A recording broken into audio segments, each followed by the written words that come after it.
निशानी आहिनि। जेकॾहिं असां ज़िम्मेदार इंसान बणिजणु चाहियूं था, जीअं न मौलाना रूमी रहमतुल्लाह अलैह जन मिसाल ॾिनो आहे त आदमी कंहिंखे चइबो आहे त उहा आदमियत रुगो शकिल ऐं सूरत जो नालो न आहे। इहो शकिल सूरत ॾिसी ऐं असां हिक ॿिए खे मान ॾींदा आहियूं या लिबास ॾिसंदा आहियूं या उन जो को क़ीमती महांगी शइ ॾिसंदा आहियूं, गाॾी ॾिसंदा आहियूं त असां चवंदा आहियूं त यार हे त को वॾो माण्हू आहे। रूमी साहिबु चवे थो न, वॾो माण्हू उहो आहे जेको पंहिंजी ज़िंदगीअ जे मक़सद खे पूरो करे। दोस्तो, जीअं हिन नौजवान ॻाल्हि कई त मां हेलमेट पाईंदो आहियां, इहो बि हिकु ज़िम्मेदार इंसान हुजण जी निशानी आहे। लापरवाह माण्हू इन खां जेको लहराए न पाए उहो लापरवाह। 500 माण्हू नथा पाइनि, उन में अकेलो मां हिकिड़ो जेकॾहिं पायां, इहो चैलेंज त आहे। पर जेकॾहिं तव्हां छा था सम्झो वॾो हिकु बरपट बयाबान हुजे, उन में हिकिड़ो माना ईअं सम्झोसि 1000 एकड़ हुजे या 500 एकड़ हुजे, उन में हिकिड़ो वण बीठो हुजे सरसब्ज़ ऐं शादाब, उन वण जी केॾी घणी क़ीमत हूंदी। हर कंहिंजी नज़र उन वण ते पवंदी। जेको बंजर ऐं ख़ाली पट आहे उनखे केरु कोन ॾिसंदो।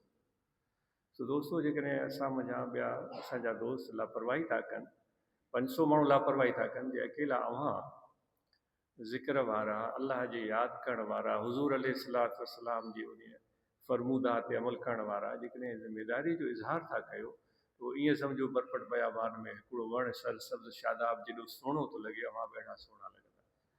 माण्हुनि जे साम्हूं असांखे दाद तहसीन जी त घुर्ज हुअणु न खपे, अगरचे वणंदी आहे। जेकॾहिं केरु अव्हां बि आजिज़ जी तारीफ़ कंदो त मूंखे सुठो महसूसु थींदो त तव्हां मूंखे हाणे हे प्यार जे लफ़्ज़नि, प्यार भरियल लफ़्ज़नि में यादि पियो करे। पर जेकॾहिं इन खां असां मथे उत वञूं, ख़ुदा जी नज़र खे असां साम्हूं रखूं, त उन जी नज़र में पसंदीदा बणिजणु इहा अञा आला शइ आहे। यानी पंहिंजी पंहिंजी ज़ात खां बालातर थी सोचणो। सो इहो ज़िम्मेदार इंसान बणिजी ॾेखारियो। कल्ह बि हिकिड़े दोस्त ॻाल्हि कई सखर जे, त साईं मां गाॾीअ में वेहंदो आहियां त हेल्प हुयो सेफ्टी बेल्ट लॻाए वेंदो आहियां। सुठी ॻाल्हि महसूसु थी, त उहो पंहिंजी ज़िंदगी जो क़दुरु थो करे, ॿियनि जी ज़िंदगियुनि जो क़दुरु थो करे। अलाह ताला रोज़े क़यामत सवाल इहो पुछंदो त मां तोखे धरतीअ ते मोकिलियो, ॿुधाए तो कयो छा? असां ईअं चवंदासीं पंहिंजी ज़िंदगीअ खे असां बर्बादु कयो, सिहत खे बर्बादु कयो, लापरवाह थी रहियासीं छा? इहो जवाबु ॾींदासीं। ॿियनि खे तकलीफ़ पहुचाईसूं, ॿियनि जे आज़ार जे दर पए हुयासीं।